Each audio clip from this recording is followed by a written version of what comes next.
신약성경 예배소서 5장 8절부터 18절까지 함께 봉독하도록 하겠습니다. 너희가 전에는 어둠이더니 이제는 주 안에서 빛이라. 빛의 자녀들처럼 행하라. 빛의 열매는 모든 착함과 의로움과 진실함에 있느니라. 주를 기쁘시게 할 것이 무엇인가 시험하여 보라. 너희는 열매 없는 어둠의 일에 참여하지 말고 도리어 책망하라. 그들이 은밀히 행하는 것들은 말하기도 부끄러운 것들이라. 그러나 책망을 받는 모든 것은 빛으로 말미암아 드러나나니 드러나는 것마다 빛이니라. 그러므로 이르시기를 잠자는 자여 깨어서 죽은 자들 가운데서 일어나라. 그리스도께서 너에게 비추이시리라 하셨느니라. 그런즉 너희가 어떻게 행할지를 자세히 주의하여 지혜 없는 자같이 하지 말고 오직 지혜 있는 자같이 하여 세월을 아끼라. 때가 악하니라.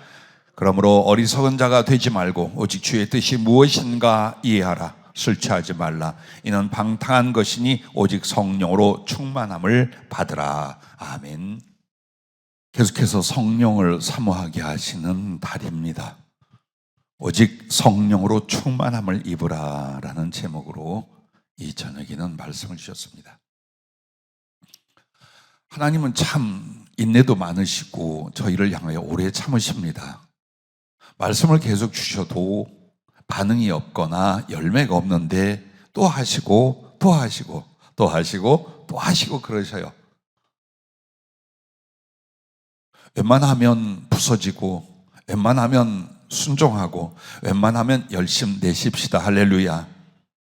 근데 그 웬만하면이 지금 이 상태입니다. 하셔야 됩니다. 아마도 항상 메시지와 성령 부어주실 준비하심이 늘 있지는 않아요. 하나님이 개인에게, 교회에게 가르칠 것과 인도하실 것과 역사하실 것이 시간을 따라 바뀌고 있어요. 한없이 30년 전에 주신 말씀이 아직도 우리를 기다리고 있느냐? 그렇지 않아요. 또 내가 하나님께 서원한 20년 전의 일이 지금 진행이 되고 있는지 아닌지 우리는 몰라요. 즉 하나님 말씀이 주어질 때에 얼마나 빠르고 확실하게 순종하느냐가 그 말씀을 붙잡는 지혜입니다. 지금 안 되면 나중에, 지금도 안 되니 또 나중에라고 하는 것은 이제 주님의 계획이나 말씀이 그 사람 혹은 그 공동체를 지나가 버리게 됩니다. 성령에 대해서 왜 이렇게 말씀을 할까요? 나는 두 가지라 그래요. 하나는 사역 때문이에요. 정말 널리 복음을 전파할 때 성령에 잡히지 않고도 우리가 이 나라 저 나라 이 지역 저 지역에서 강력한 복음 전파를 일으킬 수 있느냐? 절대로 그런 일은 없어요. 절대로 그런 일은 일어나지 않아요. 정말 하나님의 권능과 기적의 역사 혹은 영혼들을 변화시키는 강력한 역사가 성령에 잡힌 사람들이 별로 없는데도 일어나느냐? 그러지 않는다 그 말이에요.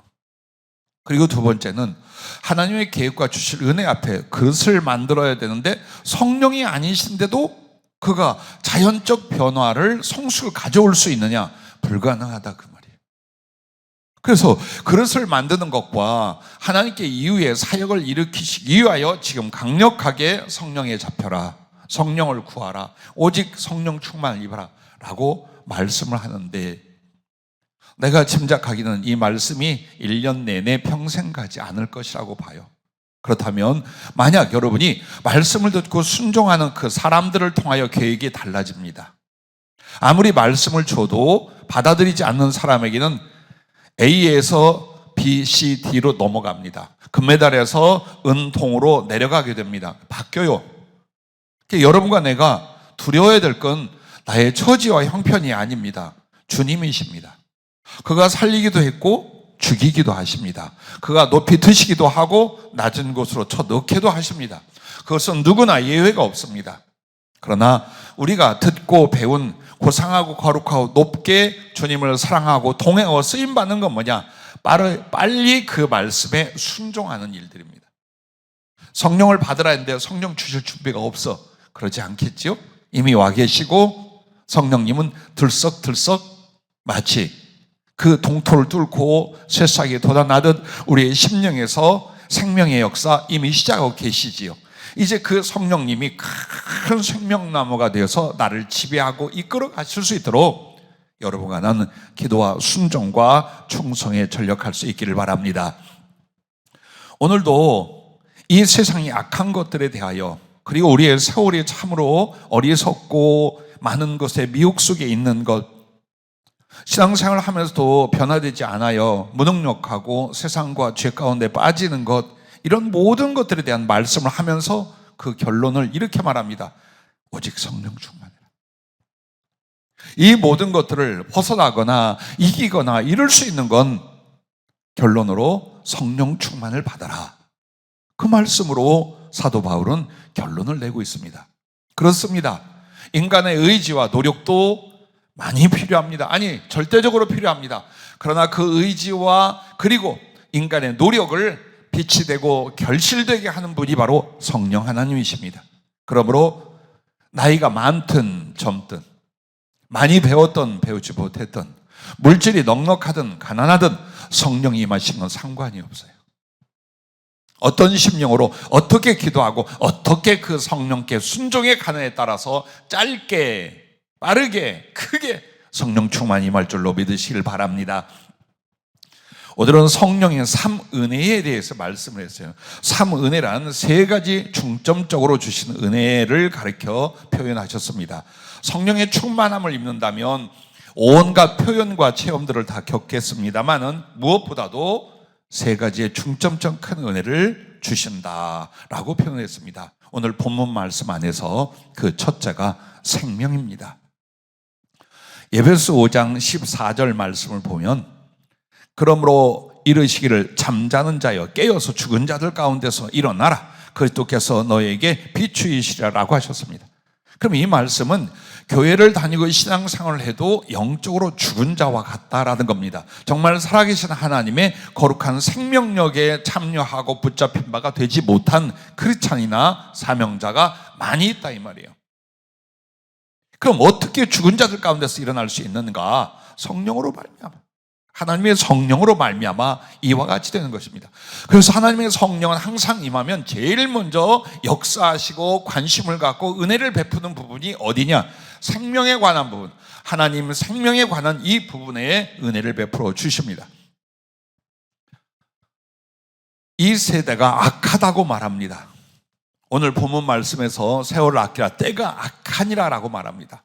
그리고 크리스찬은 어리석어지고 있다는 표현을 하고 있습니다. 그럼 어떻게 할까요? 어리석기까지 한데 세월은 악해. 그렇다면 분명히 이 세상과 이 세월이라는 것이 우리를 속이고 죽음 가운데로 이끌어갈 거예요. 많은 사람들이 하나님의 필요 없고 복음의 필요 없는 것처럼 살아갑니다. 그래서 교회도 점점 쇠퇴되어지고 많은 어린이, 청소년, 젊은이들이 예전보다 훨씬 적어지기 시작합니다. 세상은 재밌는 게 많고 신기한 것이 많고 기대와 꿈을 주는 게 많고 즐길 수 있는 것, 맡길 수 있는 게 너무나 많고 그런 소통과 지식도 많아요. 그래서 생각과 마음을 빼앗기 시작합니다. 그런데 이것이 오늘 본문에서 뭐라고 말합니까? 세월이 악하다. 그래서 어리석은 자로 살지 말고 지혜로운 자처럼 하나님의 뜻을 옳게 분별하며 이 세월 속에서 성령 충만을 입으라고 말합니다. 수없이 많은 영혼들이 죽어져 갑니다. 근데 주님의 종들과 사명자들이라 하는 사람들과 모두 크리스찬은 덤덤합니다. 옆에 사람이 죽어가든 말든 그 영혼을 구원할 생각도, 구원하지 못한 것에 애통함도 없습니다. 오히려 건강 문제나 물질 문제나 가정의 행복 문제에 더 많은 기도와 마음을 쏟고 있을 뿐. 그 이유가 성령으로 행하지 않는 교회, 성령으로 행하지 않는 사명자라면 분명히 눈에 보이는 것과 상황을 앞세울 것입니다. 그러나 하나님의 성령은 내게 생명을 주었고 그 생명은 거룩한 부르심과 강력한 활동력으로 영혼을 구원하러 내보내게 됩니다. 수없이 많은 영혼들을 속이고 죽어가게 하며 때로는 우리들도 잠자는 자가 되기도 하고 영적 죽음 앞에 이끌려가는 수없이 많은 어려움도 겪습니다. 그런데 하나님의 성령은 바로 생명의 하나님, 생명을 주신 분이신데 그 첫째 하나님의 영이요 생명이신 성령님이라는 것입니다. 로마서 8장 2절 말씀에 보면 이는 그리스도 예수 안에 있는 생명의 성령의 법이 죄와 사망의 법에서 너를 해방하였음이라고 말합니다. 즉 이 말은 예수님 안에, 하나님 안에 있는 생명의 성령의, 그러니까 성령님이 누구냐? 생명의 성령이요. 그리고 그 성령님은 생명의 법을 따라 역사하시고 임하시고 사람을 살려요. 그럼 이 생명의 성령의 법하고 대비하고 있는 게 죄와 사망의 법이라고 말합니다. 그럼 죄와 사망의 법이라는 건 율법을 가르쳐 말하는 거예요. 그 율법으로 말미암아 죄가 무엇인가를 가르쳐주고 그 죄의 결과인 죽음이, 영원한 사망이 따라오게 됩니다. 그래서 율법을 죄와 사망의 법이라, 그리고 우리는 그 죄와 사망의 법, 저주의 법에 묶여 살았어요. 우리와 지금 모든 세상 사람이 그와 같아요. 그런데 하나님의 성령이 임하시면 예수 그리스도의 구속을 적용하시면서 이제는 죄와 사망의 법 밑에 있는 것이 아니라 바로 하나님의 성령의 생명, 생명의 성령의 법 안으로 들어오게 만들어요. 그래서 저주받고 지옥에 갈 사람, 죽어서 영원한 사망에 던져질 그 사람들이 이젠 무엇에 의하여? 하나님의 법, 생명의 성령의 법에 의하여 그들은 하나님 안에 거하게 되는 거예요. 그래서 그 성령님이 임하는 것, 하나님의 생명을 주시고 더 풍성하게 주시는 그것이 첫 번째 은혜입니다. 많은 사람들이 내가 예수님의 생명, 하나님의 구원을 얻었는지 아니 얻었는지를 잘 모릅니다. 그래서 여러분은 이론을 추적합니다. 성경 말씀에 내가 무엇을 들었고 무엇을 가르침 받았는가, 이 지식 안에서 자기를 가늠해 보려고 합니다. 그게 아닙니다. 구원의 기쁨, 구원의 감격, 구원의 확신, 구원의 삶이란 건 내 안에 일어난 하나님의 생명력의 역사예요. 내가 하나님의 생명으로 살아난 것에 대한 거룩한 변화와 능력과 힘과 기쁨과 소망이 가득하게 타오르는 역사가 일어나게 되어 있어요. 내가 받았는지 안 받았는지도 모른다, 이 정도가 아니에요. 여러분, 그 정도가 아니에요. 그래서 성령이 임하시되 겨우 예수님이 나의 구주다라고 고백할 정도로 잊지 말라, 이 말이에요. 그 성령님이 나를 더 활활 타오르는 거룩한 불로 만드시도록, 혹은 생명나무 열매 가득한 생명나무로 만드시도록 자기를 드리고 허용하라, 이 말이에요. 자꾸 성령님과 충돌하고 성령님을 무시하고 성령님을 제한하면서 내 안에 구원이 왔는지, 하나님의 생명이란 게 식별이 되거나 느껴지지 않는 상태로 살아가는 많은 크리스찬들에게 오늘 이 말씀을 주는 것입니다. 성령은 하나님의 생명을 주신다.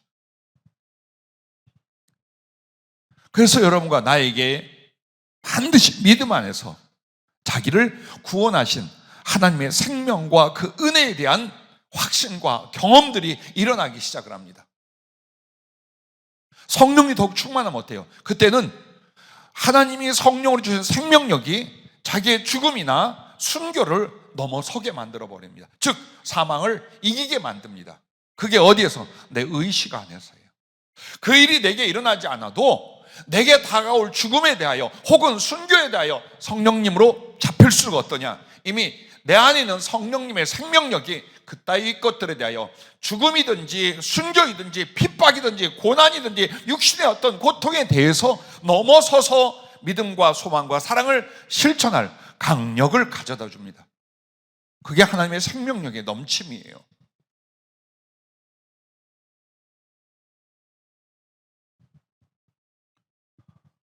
그래서 우리는 성령님을 가르쳐 하나님의 영이며 생명이라고 말씀을 하는 것이요. 두 번째는 구속의 언약과 증표가 되시는 성령님이에요. 하나님의 성령으로 말미암아 우리에게 하나님께서 예수 그리스도로 말미암아 너를 구원하시다는 언약, 그리고 그 증거, 그것을 성령을 주시는 거예요. 그런데 여러분, 그 하나님의 언약이요 증거인 바로 이 성령님으로 충만해질수록 그 언약과 그리고 더 확실하고 분명한 주님의 그 증거들이 우리를 사로잡고 우리 안에 나타나게 되는 줄로 믿으시길 바랍니다. 그래서 이것은 내가 확신을 하든 안 하든 성령님이 내게 충만할수록 나는 무엇이냐? 하나님 앞에 구속의 언약과 증표로 인침을 받은 거예요. 도장을 꽝 찍어준 게 뭐냐? 하나님의 성령이 내 안에서 더욱 충만해지는 거예요. 그러므로 이 사람은 어쩌면 그리스도로 말미암아 하나님이 받으시고 그의 자녀 삼으신 언약도, 그리고 그 실제적인 존재의 증거도, 그리고 실제적인 삶도 무엇으로? 성령으로 주시는 거예요.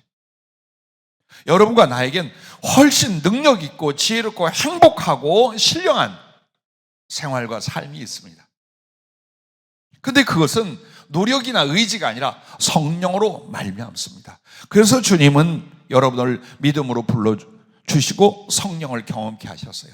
그리고 그 성령님을 더욱 충만히 사모하라고 그토록 오랜 세월 성경 전체에 말씀하고 계신데, 여기에 대해 우리가 얼마나 뻣뻣하고 고집을 부리든지 왜 이것을 우리는 불순종이라고 생각 안 합니까? 내가 성령으로 충만하라고 말씀했는데 성령으로 충만하지 않다면 내게 은혜를 안 주셔, 성령을 안 부어주셔가 아니라 내가 순종하지 않는다는 겁니다. 성령 충만하고자 하는 데 대하여 순종치 않는 그 무엇들을 고집이나 무지로 계속 주장하고 있는 겁니다.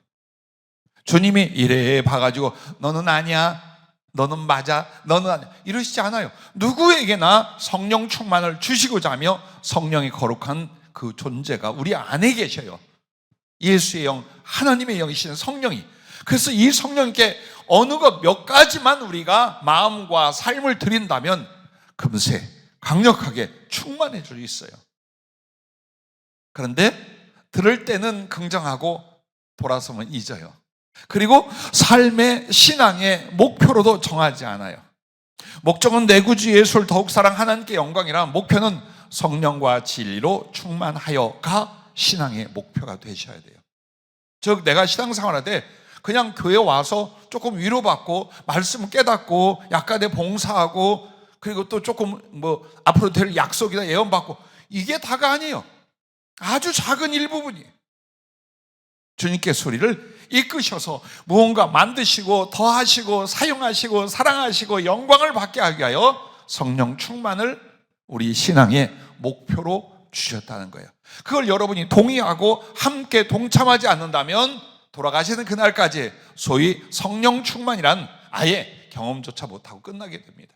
왜? 불순종이거든. 말씀의 불순종이요, 성령께 대한 불순종으로 살기 때문에 결국 우리는 성령 충만을 받지 못한다는 것입니다. 자, 그러므로 성령님이 우리들에게 구원의 보증이요, 하나님 은혜의 언약의 증거요, 동시에 이제 여러분이 정말 성령님 앞에 사모함을 다한다면 이 성령님 언제나 그 생명의 넘침, 구원의 넘침을 부어주신다는 것입니다. 또한 성령님은 이 생명에 대한 부분에서 세 번째는 이것입니다. 소성의 영이요 부활의 영이신 성령님이라는 겁니다. 소성의 영, 부활의 영. 요한계시록 22장 2절에 보면 하나님 보좌로부터 길 가운데로 생명수 강이 흘러요. 그리고 그 강 좌우에 생명나무가 있어 12가지 열매를 맺되 달마다 그 열매를 맺고 그 나무 잎사귀들은 만국을 치료하기 위하여 있더라고 말합니다. 이것은 실존이면서 동시에 영적인 교훈과 비유를 품고 있는. 그럼 하나님 보좌에 보면은 아버지와 주 예수 그리스도가 주로 거룩한 형상으로 계셔요. 그리고 그 앞에 성령님이 계셔요. 그렇다면 그 보좌에서 흘러나오는 생명수 강이란 아버지와 예수 그리스도의 영이라는 것이 우리가 확실한 해석입니다. 즉 하나님의 성령을 그렇게 생명수의 강처럼 누구를 향하여? 나를 향하여 보내주시는 거예요. 그래서 그 생명수 강은 좌우에 생명나무가 있는데 거기에 실과를 달마다 새로운 실과를 맺게 되어 있어요. 그리고 그 생명나무 이파리는 만국을 소성하고 활성화시키는 역할을 한다는 거예요. 그러면 이 생명수의 강의 근원을 통하여 생명나무의 열매가 혹은 잎사귀가 그런 역할을 한다면 이걸 아주 쉽게 신학적 교리적으로 따지지 말고 성령님을 중심으로 하여 나에게 성령님이 무엇을 가져다 줄 것인가를 보셔야 돼요. 그 부분을 이 말씀을 본다면 하나님의 성령은 내게 오셔서 나의 영혼을 구원할 뿐만 아니라 나의 심령과 삶을 소성시키는 거예요. 낙심에서 희망으로, 갈등에서 믿음으로, 피곤해서 능력으로, 아무것도 아닌 나를 하나님의 존귀한 자로 일으켜 주시는 거예요. 여러분과 나를 새롭게, 강력하게, 소성되게 만든 역할을 성령이 하셔요. 그래서 그 소성은 결국 어디까지 가느냐? 하나님 나라에서 주님 오실 때에 부활의 영으로 역사합니다. 한 존재를 완전하게 하나님 앞에 생명 얻고 소성케 하는 결과가 뭐냐? 예수님처럼 부활의 존재가 되게끔 만들어 주시는 거예요. 그래서 성령이 임하시면 무슨 일이 벌어지냐? 낙심하지 않아요. 지치지 않아요. 세상으로 빨려들지 않아요. 주님을 향하여 계속 로켓 올라가듯이, 사자가 달리듯이, 독수리가 치고 올라가듯이 왕성하고 강력해지는 거예요. 왜? 심령과 삶에 소성하는 역사를 입기 시작을 해요.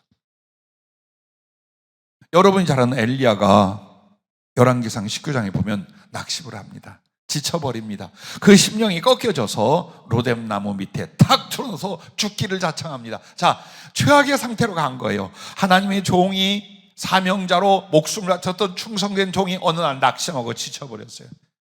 정말 이제는 못하겠다. 아우, 지긋지긋하다. 변화되지 않는 저 인간들, 아주 죽이려 이 정도면 회개할 줄 알았는데, 이 정도면 여호와 하나님 앞에 무릎 꿇을 줄 아는데 더 도끼와 악기가 올라서 저렇게 달려들어. 그 지침이 어디서 일어났을까요? 인간을 보고 하나님을 향해 낙심을 하는 거예요. 때로는 우리도 그럴 수 있어요. 그런데 주님이 천사를 보냅니다. 그리고 숯불에 구운, 이 말 어디서 들어본 것 같죠? 숯불에 구운 떡과 물 한 병을 엘리야에게 먹고 마시게 하여 일어나게 만듭니다. 그리고 주님이 계획하여 40 밤낮을 걸을 수 있는 심령과 체력을 주셔서 호렙산 신의 낫으로 보냅니다. 거기서 말씀의 하나님을 만나 장래 비전과 언약을 바꿔서 다시 살아나게 됩니다. 이 일이 뭘까요? 이 일이 오늘날 신약 성경과 연결하면 무엇을 말할까요? 성령이 임하셔서 너의 심령과 너의 존재를 어떻게 소성 활성화시키는가, 그걸 보여주시는 거예요. 만약 안 그랬다면 엘리야 어땠을까요? 굶어 죽었거나 아니면 폐인돼 버렸을 거예요. 사단이 귀에다 하고 아주 진 눌러버렸겠죠. 사람도 없는데. 그러나 하나님의 성령은 그 엘리야를 일으키듯이 여러분을 일으키는 줄로 믿습니다. 뿐만 아니라, 자, 숯불에 구운 떡과 연결된 게 바로 요한복음 21장, 부활하신 주님이 갈릴리 바닷가에 갔을 때 제자들이 뭘 하고 있었어요? 고기잡이를 했어요. 그것은 주님께 믿음, 소망, 사랑과 아무 상관이 없는 거예요. 염려되고 두려운 마음을 달래기 위한 옛 습관일 뿐이에요. 밤새 고생하고 아무것도 못 잡아요. 잘못하면 옛날 삶으로 돌아가 그 지경 된다는 교훈이었어요. 그리고 잘못한 것과 범죄한 것과 두려운 것에 대하여 낙심할 대로 낙심하고, 그리고 약해질 대로 약해진 그들에게 주님이 숯불에 구운 떡과 생선을 그 아침에 먹이십니다. 엘리야에게 먹인 것과 주님이 부활하사 지친 제자에게 먹인 것을 오늘 우리들에게 무엇이라고 할까요? 말씀과 성령이에요. 그걸 가르쳐 말하는 거예요. 그래서 그 성령은 그렇게 두렵고 지치고 낙심했던 제자들을 전부 다 일어나게 만듭니다. 불길같이 일어나게 만듭니다. 죽은 뒤에 부활의 경험 이전에 심령의 부활이, 하나님의 왕성한 능력의 부활이 계속 일어나게 만들어주신, 그게 바로 성령님의 생명력이에요. 그래서 여러분과 나는 병만 고치는 게 아니에요. 제가 사실은 오늘도 여러분 앞에 못 나오고 다른 목사님께 예배 인도를 부탁할 정도로 척추가 안 좋아서 이틀 동안 걷지도 일어나지도 못한 상태에 있었어요. 영적 공격도 있었고, 그 영적 공격에 대한 지시, 가르쳐 줌에 대하여 그렇게 크게 중요하게 여기지 않았어요. 그리고 상황 발생되고 아주 중요한 예배와 만남을 방해하는 강력한 공격이 척추에 임해가지고 아예 일어나지도 걷지도 못할 정도까지 갔어요. 여러 사람이 기도해 줬고 또 성령으로 주님이 치료해 주셔서 그나마 일어나고 또 여러분 앞에 나왔습니다. 근데 중요한 건 영적 공격이라는 건요, 그냥 아이고 무서워, 아이고 그냥 죽겠네 정도가 아니에요. 마음에 와요. 몸을 치면서 마음에 상처나 분노나 좌절이나 낙심이나 이렇게 부정적인, 즉 믿음과 소망과 사랑에 반대되는 쪽으로 치고 들어오게 만들어요. 아무것도 못하도록, 아무것도 못하게 그렇게 만들어요. 그러면 그 상황에서 내 의식과 의지로 일어나느냐? 아니요.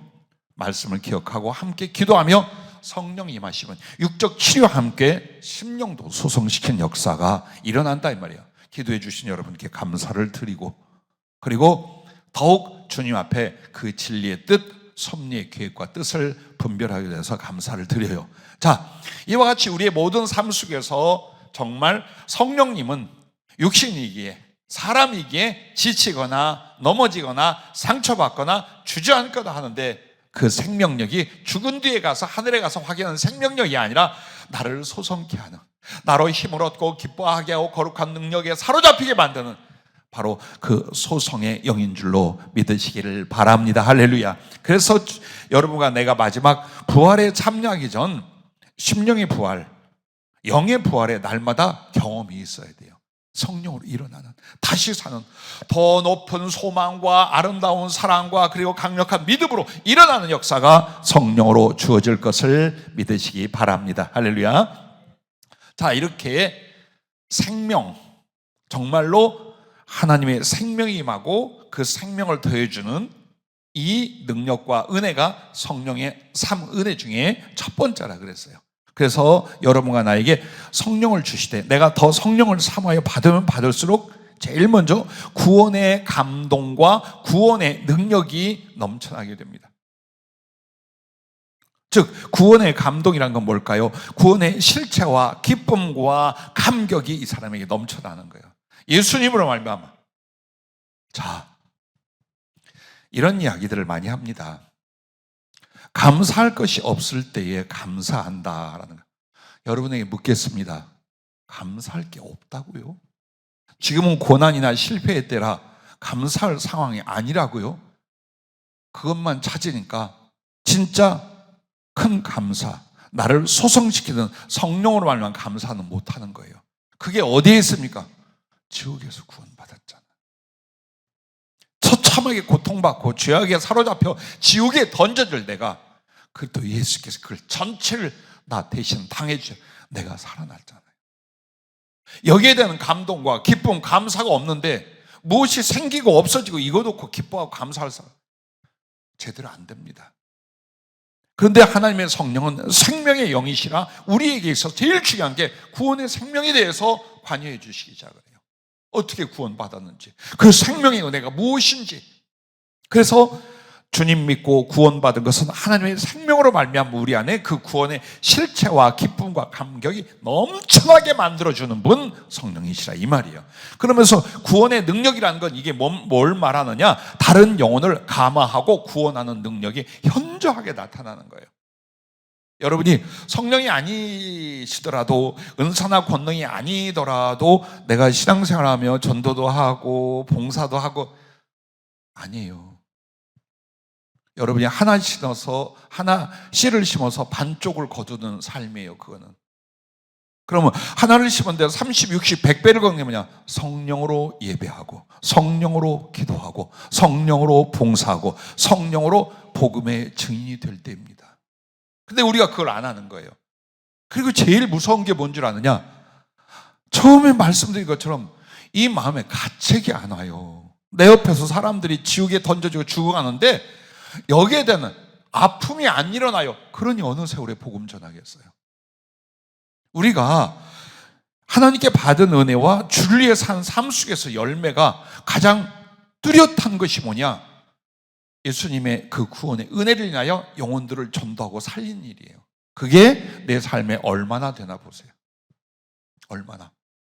더더군다나 주님의 종으로 가고 사명자가 되겠다 하는데 나는 오늘날 사람을 나를 인하여 복음을 듣고 성령을 받고 영혼이 변화되고 구원받은 사람이 얼마나 되나 보세요. 이게 우리의 현재 추세예요. 그럼 왜 얼마 되지 않느냐? 아니면 아예 깡그리 없느냐? 성령님으로 살지 않기 때문에 그래요. 생명의 능력이란 건 내 안에만 있는 게 아니에요. 생명이 남에게 나가게 하는 거예요. 그래서 예수 믿고 구원받게 만드는 강력이 나를 통해 나타나는 거예요. 내가 위대해서가 아니에요. 내 안에 계신 성령의 역사와 그 생명력의 활동 때문이에요. 그게 여러분과 나에게 명확한 증거로 나타난다 이 말이에요. 마음이야, 서원하시기야, 우리 모두 다 영혼들을 구원하고 복음을 전하기 위해서 살고 주의 종이 되고 죽겠습니다 한 거예요. 그런데 실제로는 그 일이 안 일어나잖아요. 그 일이 아주 현저히 안 일어나잖아요. 그럼 이유가 뭘까요? 왜 내 마음은 식었으며 나의 활동은 적어졌으며 내가 활동한다 하더라도 나를 통해 영혼들이 변화 구원되는 역사가 적을까? 성령이 그만큼 우리 안에 능력으로 생명력으로 역사해 줄 수 있는 환경이 혹은 상태가 내가 아니라는 겁니다. 그래서 자꾸만 주님이 성령에 사로잡히기를 성령 충만을 명령하시고 요구하시는 것입니다. 자, 두 번째, 그 세 가지 은혜 중에 성령님이 강력하게 주신 두 번째 은혜는 사랑입니다. 너무나 많이 듣고 너무나 가슴 많이 새긴 말씀이지만 바로 사랑 이 부분이에요. 오늘 본문 에베소서 5장 8절부터 10절 말씀 보면 너희가 전에는 어둠이더니 이젠 주 안에서 빛이라 빛의 자녀들처럼 행하라. 빛의 열매는 모든 착함과 의로움과 진실함에 있느니라. 주를 기쁘시게 할 것이 무엇인가 시험하여 보라 라고 말씀을 합니다. 그러면 여기서 우리가 전엔 어두움이었다는 건 죄를 말합니다. 죽음의 상태를 말합니다. 그리고 변화되지 못한 육신적이고 세상적인 가치관과 생활을 그렇게 말합니다. 그런데 이제 우리는 주 안에서 빛이라 빛의 자녀라. 무엇으로? 성령으로 말미암아. 그러면 이제 그 성령님의 열매나 빛의 열매는 같은 말이에요. 여러분과 내가 자주 말하는 갈라디아서 5장 22절과 23절에 나오는 성령의 열매나 여기서 말하는 빛의 열매는 같은 내용인 거예요. 그럼 여기는 세 가지를 말하는데 모든 착함과 의로움과 진실함이 이것이 사랑의 세 요소예요. 즉 이 말은 하나님 정말 기쁘시게 할 빛의 열매가 뭐냐? 사랑이라는 거예요.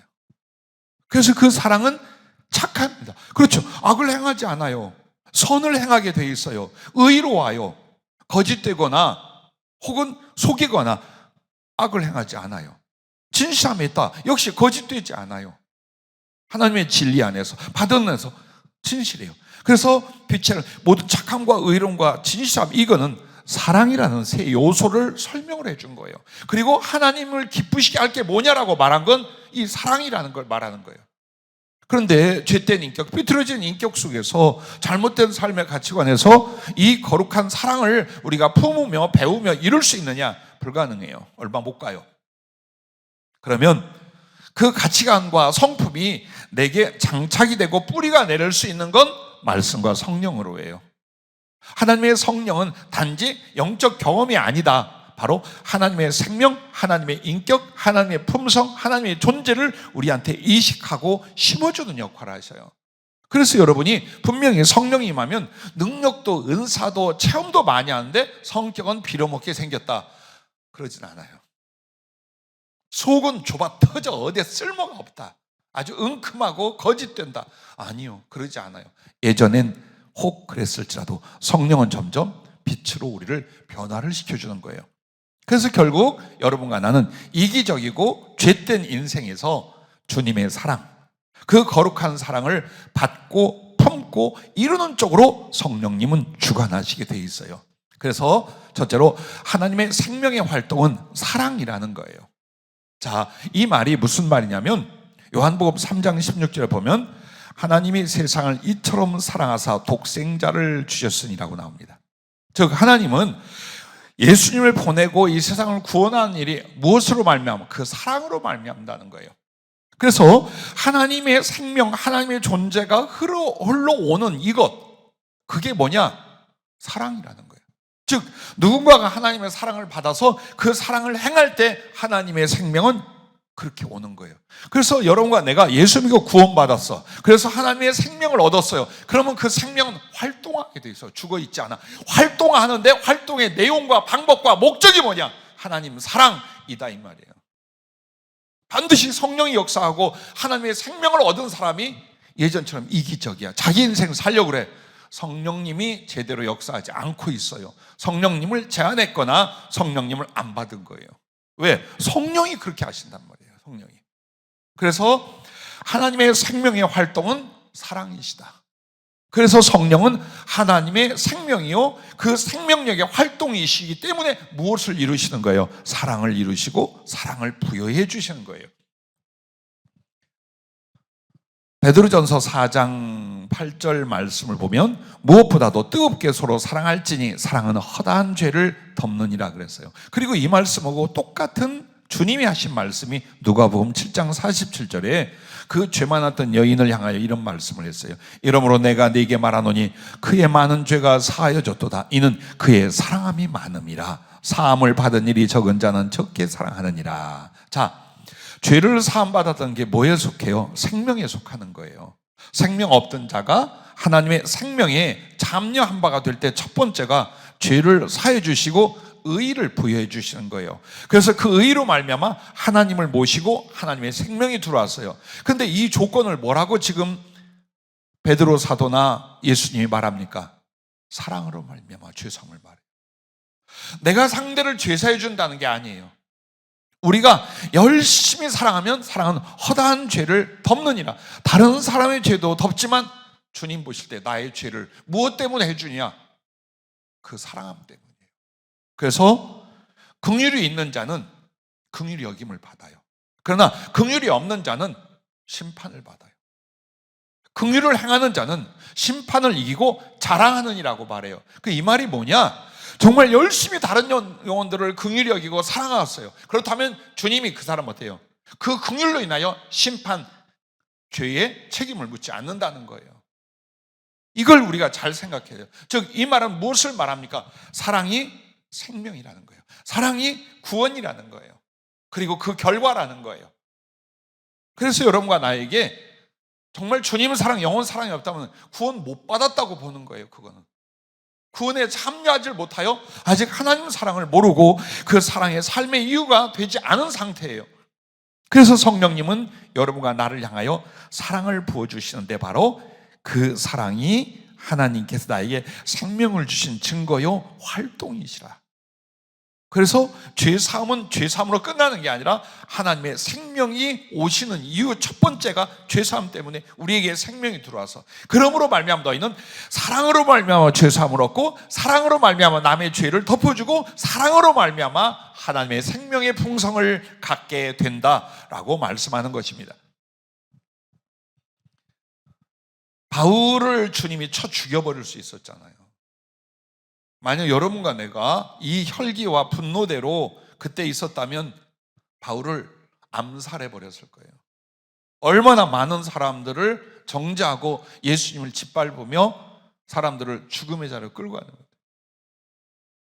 그러면 하나님이 진노하서 그냥 확 쳐 죽여버릴 수 있잖아요. 그런데 주님이 하신 방법은 그에게 긍휼과 사랑을 줘요. 그 흉악한 자에게 긍휼과 사랑을 줘요. 근데 그 사랑이 이 사람을 완전히 녹아지고 깨지고 부서지게 만들었어요. 그리고 나서 하나님의 생명을 얻고 그 사랑을 받은 그는 얼마나 많은 사람들에게 그때 사랑으로 말미암은 생명을 전하고 받게 했는가 보세요. 여기에 있는 거예요. 하나님의 성령은 체험이나 막 기적을 행하는 이게 중요한 게 아니라 내 안에 가득한 하나님의 생명, 그리고 그 하나님의 생명은 내게 사랑으로 활동하고 성품이 되고 소망하게 만든다는 거예요. 그리고 그 사랑을 통하여 내가 변화되고 내가 변화되니 수없이 많은 사람들을 사랑할 수 있고 그 사랑으로 그들을 하나님의 생명이 흘러가게 만들 수 있다는 것을 믿으시기 바랍니다. 그래서 하나님의 사랑을 우리 안에 부어주시고 일으키는 성령님이에요. 나는 그 말씀의 비유가 요즘 그 말씀에 씨 뿌리는 비유가 늘 묵상이 되고 성령 지혜에 적용이 되는 게, 하나님 말씀이 그 밭에 뿌려진단 말이에요, 마음에. 근데 그 말씀의 형태와 내용이 뭘까요? 하나님의 사랑이에요. 즉 하나님의 사랑이 우리 안에 뿌려집니다. 뿌려지게 만든 이가 성령님이셔요. 우리가 강팍하지만 않다면, 우리가 다른 것에 사랑을 빼앗기고 그것을 집착하여 하나님의 사랑이 내 마음에 자리할 수 없게만 하지 않는다면 우리 안에 하나님의 사랑은 씨를 뿌린 것 같이 임하게 되는 거예요. 그리고 우리 안에 자라나는 30배, 60배, 100배의 결실을 거두는 그 내용은 하나님의 생명 안에 있는 사랑들이에요. 그래서 여러분이 주님 앞에 돌려드릴 영광의 열매가 뭐냐? 받은 바 하나님의 사랑을 어떻게 내 안에 그리고 삶에서 실천하고 이루었는가? 그것이에요. 그것이에요. 난 여러분에게 더 많이 권합니다. 오늘도 외지에 있는 어떤 목사님 부부와 상담을 했는데 지치고 힘들어. 자신감도 떨어지고 몸도 마음도 병약해지고 갈등과 아픔, 무엇인지 뜻대로 되지 않는 정말 너무너무 힘들고 정신적으로 육체적으로 병이 날 만큼 아픔을 겪어요. 왜 그럴까요? 만약에 교인이 많아지고 재정이 많아지고 여기저기서 불러줘서 예배도 인도하고 활동하고 행복해질까요? 강력한 능력에 서게 될까요? 이보단 낫겠지라고 생각하실 수 있어요. 그러나 사람이 많아지고 사역이 많아지고 책임이 많아지면 번뇌도 커져요. 갈등도 아픔도 위험도 커지게 돼 있어요. 즉 사람이나 물질로 인하여 여러분의 영혼이 하나님의 은혜 가운데 잘 설 수 있는 건 아니다라는 거예요. 또 그런 것들이 궁핍하거나 어려움을 겪었다 해서 쫄딱 망한 것처럼 심령과 삶이 그렇게 되는 것도 아니에요. 오직 어디에 있느냐? 성령으로 잡혀 그리스도와 사랑할 수 있느냐예요. 정말 뼈저리게 아픈 마음으로 권면하는데 마음이 좀 허무한 거예요. 왜? 이 이야기를 10년 이상을 했어. 같은 내용을 약간씩 다르지만 결국 같은 내용을 10년 이상을 권면하고 상담을 해요. 근데 아픔이 여전해요. 긍휼은 가지만 내 마음에도 말씀을 주님의 뜻이 무엇인가 말씀을 들었으면 목숨 걸고 그걸 이루려고 해야 되는데 잠깐의 위로로 받으면 평생이 가도 달라지지 않아요. 성령님이 왜 필요하느냐? 주님의 사랑을 구체적으로 깨닫게 하고 경험시켜요. 여러분과 내가 아무리 어렵고 힘들어도요, 정말 주님이 나타나서 주님이 말씀하시고 주님의 가슴과 감정을 느끼게 하고 그분의 소망과 약속을 듣고 나누고 그러므로 내 속에 진실하게 주님 앞에 다 쏟아낼 수 있고 맡길 수 있고 그것을 또 받아주시고 치유하고 이게 일어난다면 세상을 못 이기겠어요? 육체와 경제적인 어려움을 못 이기겠어요? 넉넉히 이겨요. 그래서 여러분과 나에게 가장 중요한 건 성령님은 왜 우리에게 절실히 필요하냐? 성령님이 임하시면 임할수록 하나님의 사랑, 그리스도의 사랑을 내게 경험을 시켜주고 깨닫게 해주시고 체험하게 만들어주는 거예요. 이거보다 복된 은혜가 어디 있어요? 하나님의 실존, 하나님의 실체를 내가 경험하고 교제할 수 있게 만드는 거예요. 그게 여러분에게 너무나 절실히 필요한데 우리는 그러지 않아도 그냥 믿음 생활을 할 수 있고 자꾸 덮으려고 하는 거예요. 그래서 여러분에게 권면하는 게 미치려고 해라. 그게 안 되면 그냥 죽을 것 같아 해라. 가슴을 찢으면서 밥 못 먹은 사람처럼 병들어 죽는 사람처럼 괴로워해봐라. 안 되나? 돼요. 되는데 우리가 그만큼 사모하지 않아. 그래서 자꾸만 성령님은 움츠려 드시고 혹은 비켜나야만 하셨고 당신의 모든 은혜와 하나님의 사랑을 부어주고 체험케 하는 일에 대해서 자꾸만 소멸이 되고 계시는 거예요. 자, 그래서 여러분과 내가 잘 아는 성령님은 하나님의 사랑을 우리 마음에 부음바 됨이라고 하고 잘 아는 갈라디아서 5장 20절, 23절 성령의 열매는 사랑이요, 기쁨이요, 화평이요, 오래 참음이요, 자비예요, 양선, 즉 선하고 옳은 거예요. 그리고 무엇보다도 충성과 온유와 절제라고 말해요. 그럼 이 9가지가 다 어디에 속한 거예요? 사랑에 속해 있는 거예요. 사랑에. 그러면 이것을 하나님의 사랑을 우리에게 부어주고 우리의 성품과 비전이 되게 만들어준다는 거예요. 그 사랑이. 그러니 사랑을 실천하지 않겠어요? 사랑을 나누지 않겠어요? 사랑을 품어 같이 행하지 않겠어요? 그렇게 만든다. 그래서 자꾸만 우리는 천성 이야기를 합니다. 뭐 내가 그렇게 태어났다, 유전자가 그렇다, 제발 그 변명 때문에 우리는 항상 성장을 못하는 거예요. 난 요즘 경험해요. 제일 무서운 영적 경험과 고질적 질병이 영적으로 무엇이냐? 충성에 반대되는 거예요. 그럼 성령의 열매, 충성이라는 건 복음 전하고 하나님 높여, 이게 아니에요. 성품에 대해서 말하는 거예요. 그게 뭐냐? 정직한 성실이에요. 정직한 성실성이에요. 하나님께 어떤 책임을 받아서. 그러면 그것을 정직하게 성실, 즉 마음과 목과 힘을 다 이뤄내는 거예요. 그게 충성이야. 근데 이게 뭘로 온다고요? 성령의 열매로 온단 말이에요. 성령의 열매로. 근데 우리 안에 제일 무서운 게 뭐냐? 게을러. 싫어. 아우 귀찮아. 나중에 하지. 마땅히 하나님의 뜻이거나 내가 필요한 것이거나 내가 감당해야 될 일이야. 그런데 자꾸만 이러. 아우 싫어. 귀찮아. 아우 그 생각하고 싶지도 않아. 아 나중에 하지. 이게 얼마나 무서운 사단의 공격인 줄 압니까? 그러다가 여러분과 내가 50, 60 넘어간 거예요 지금. 얼마나 많은 아름다운 일을 했겠어요. 얼마나 아름다운 성숙을 이뤘겠어요. 근데 제일 문제는 환경이나 사람이 아니라 나의 게으름 때문이라는 거예요. 그런데 이 게으름을 이기는 걸 훈련을 하고 옆에서 채찍을 들고 혹은 약속을 주고 그래서 바뀌나? 성령님이 마시면 충성이 온다는 거예요. 주님을 사랑하게 하여 내게 주어진 직분 혹은 내가 약속한 것을 성실하게 완수하는 거예요. 그게 충성이에요. 근데 그게 뭐라고요? 성령님의 사랑에 속한 열매라 그 말이에요. 그 성령이 필요한 거예요. 그 성령이 나를 사랑을 인하여 사랑을 수행하게 하여 아주 열정적이고 부지런하고 책임 있는 사람으로 바꿔놓으시는 것, 그것을 충성이라고 사랑 안에 넣어 말씀하고 있는 것입니다. 주님의 성령이 임하시면 주님의 사랑을 알아요. 그리고 여러분은 언제나 두 곳에 가 있게 돼요. 한 곳은 십자가 밑에예요. 한 곳은 보좌 앞이에요. 여러분의 영혼과 마음이요, 늘 일상 바쁘고 분주하고 속상하고 괴롭고 하다가도 결국 어디로 가느냐? 십자가 밑으로 가요. 성령은 거기서 나를 주리 만나 주셨고, 성령은 내가 소송될 수 있고 그 사랑 안에 힘을 얻을 수 있는 곳이 골고다 언덕이에요. 나는 40년 동안 그렇게 하고 있어요. 매일매일을 거기를 여행하게 만들어요. 하루 한순간도 주님의 십자가 밑을 보지 않거나 잊어버린 날이 없어요. 그리고 나서 여러분과 나에게 무엇을? 하나님의 보좌 앞이에요. 기도도 하나님의 보좌 앞이에요. 예배도 하나님 보좌 앞에서요. 그 다음에 내가 나이 먹는 것이 아니라 주님께 가고 있는 거예요. 어디로? 그 보좌 앞으로 해요.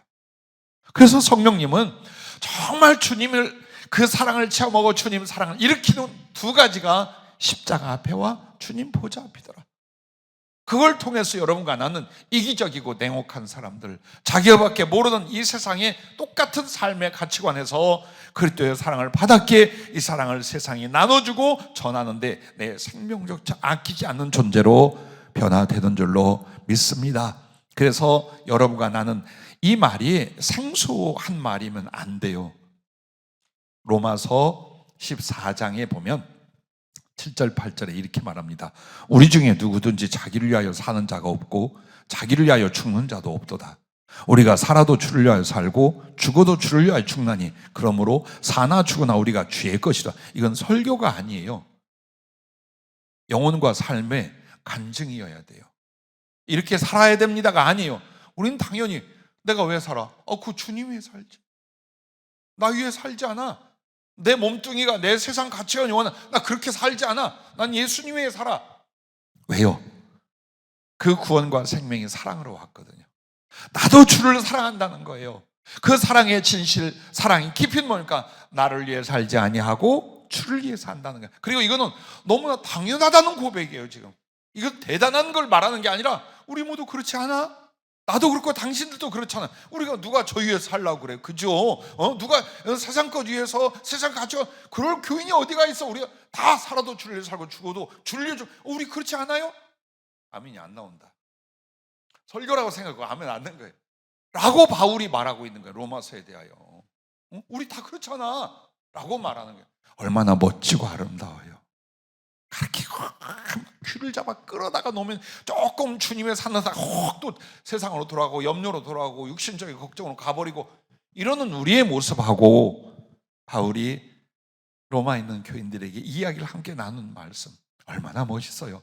그래서 그걸 가르쳐서 그리스도의 사랑이 우리를 강권하시던도다. 제발 이렇게 살고 싶은 거예요. 뭘 하려다가도 주님의 사랑이 나를 감동하고 주님의 사랑이 나를 권면하고 주님의 사랑에 나를 이끌려서 그렇게 할 수밖에 없어. 그 사랑 쪽으로 그 사랑을 이런 쪽으로 갈 수밖에 없어. 이것을 누가? 성령이 하신단 말이에요. 결국 그리스도의 사랑에 강권하심은 누굴까요? 성령님이 하시는 거예요. 부디 우리들의 지극히 연약한 그리고 죄성 많은 인간성으로 살지 말고 성령으로 살아갈 수 있기를 함께 주의 이름으로 축복합니다. 할렐루야. 그래서 성령님은 사랑으로 하나님의 길을 내시는 분이에요. 길을 낸다는 건 하나님이 오시는 길, 하나님이 또 가시는 그 길이 뭐냐? 사랑이라는 루트라 이 말이에요. 그래서 성령님은 자기가 길을 만드시는데 하나님은 무엇을 통해서 어떤 길로만 오느냐? 사랑이라는 길로만 통해 오게 돼 있어요. 예수님이 그렇게 오게 돼 있어요. 그러면 내가 주님이 우리 교회에 주님이 내게 오실 수 있도록 길이 되고 성전이 되고자 하면 여러분과는 성령님께 잡히면 되는 거예요. 그래서 그 성령님으로 말미암아 내 안에 뭉클뭉클 원하는 주님 사랑, 영혼 사랑이 있다. 10번 100번 주님은 그 사랑을 통해 내게 오시는 거예요. 그리고 또 내가 다른 사람을 그 사랑으로 사랑하는 거예요. 그러면 그 주님이, 그 하나님 나를 통해 그에게 임하는 거예요. 구원은 이렇게 일어나는 거예요. 전도는 이렇게 하는 거예요. 근데 내가 사람에게 정말 예수님의 사랑을 나누지 않아. 죽었다 깨도 말로 한 사람도 전도 못합니다. 안 됩니다. 왜? 하나님은 언어를 통해 가시는 게 아니라 그의 사랑을 통해 임하시고 사랑을 통해 가시기 때문에 그래요. 그래서 여러분과 나에게 그토록 선한 일과 구제와 다른 사람들을 돕고 사랑하는 일을 왜 시켰을까요? 그게 뭐길래 시킬까요? 하나님이 그 사랑을 통해 임하시고 하나님이 그 사랑을 통해 거기에 또 찾아가 주셔서 구원을 이루고 영혼들에게 하나님의 생명을 주기 때문에 그와 같다는 거예요. 그래서 여러분과 나는 어떻게 해서든 사랑을 해야겠지만 나를 초월하는 그 사랑은 어디에서 온다? 성령이 임하시면 임하실수록. 그래서 예배소에 말한 믿음으로 말미암아 주님께서 우리 마음에 계시게 하시고 그 사랑으로 말미암아 터가 굳어지고 열매를 내고 뿌리를 내려요. 그리고 나서 뭐라? 지식에 넘치는 그때의 사랑을 모든 성도와 함께 알아. 그때의 사랑의 너비와 길이와 높이와 깊이를 알아. 하나님의 충만하신 것으로 충만하게 되기를 원하노라. 이 말을 가만히 보세요. 성령 충만이 어디서 와요? 예수 하나님 충만이 어디서 오느냐? 바로 주님의 사랑을 더 점점 알고 이루어가면서 온다라는 거예요. 그러니 하나님의 성령은 역으로 말하면 우리에게 임하시면 임할수록 하나님의 사랑의 그 깊이와 너비와 이 모든 것들을 알고 갖고 나누게 하신다는 거예요. 그래서 여러분과 나에게 희망이 누구냐? 나를 스스로 개혁함이 아니다. 성령님께 잡히는 것이다. 그걸 오늘 우리에게 말씀을 주고 계신 것입니다. 여러분과 내가 묵상해야 될 말씀이 요한복음 15장 8절부터 10절이에요. 자, 이 말씀을 잘 기억해 보세요. 너희가 열매를 많이 맺으면 내 아버지께서 영광을 받으실 것이요 너희는 내 제자가 되리라. 아버지께서 나를 사랑하신 것 같이 나도 너희를 사랑하였으니 나의 사랑 안에 거하라. 내가 아버지의 계명을 지켜 그의 사랑 안에 거하는 것 같이 너희도 내 계명을 지키면 내 사랑 안에 거하리라. 자, 여기서 말하는 사랑이라는 단어를 보세요.